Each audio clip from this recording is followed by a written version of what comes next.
Okay, so today we are making a dynagraph using GeoGebra.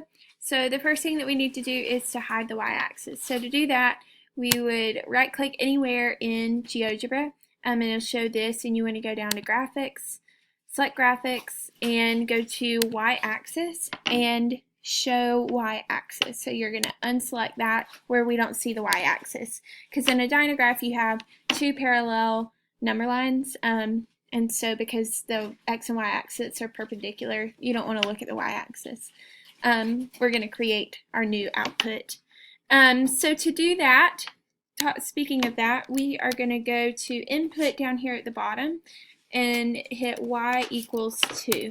That will create our second perpendicular, or our parallel output bar. But we need to create an independent variable. So to do that, we need to go up to point and select anywhere on the y-axis. So this is our independent variable or our input variable.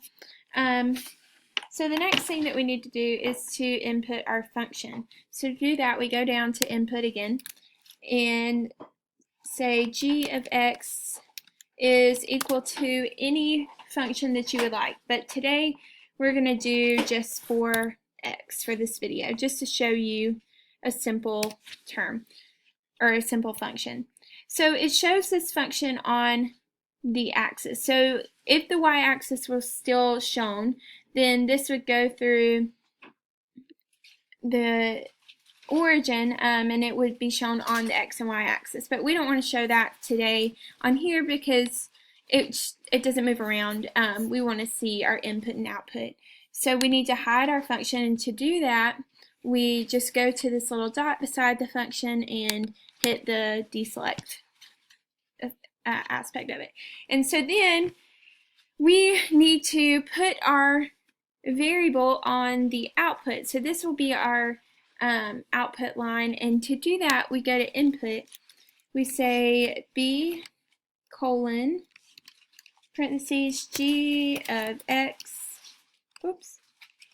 of a comma 2. So we type that in, and that is our output function. So if we move this around, you can see that it goes, so 0, if you plug it in, so plug in 0, this is your x value, plug in 0 for the function 4 times 0 is 0, but if you move it to 1, say right here, 4 times 1 is 4, and it shows this on both of these number lines.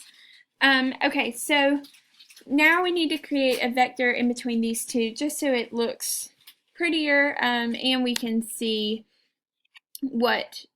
exactly where it's at. So to do this, we go to the line function, so go over 3 and go down to vector. So we first want to click on point A, and then click on point V. And this is our vector.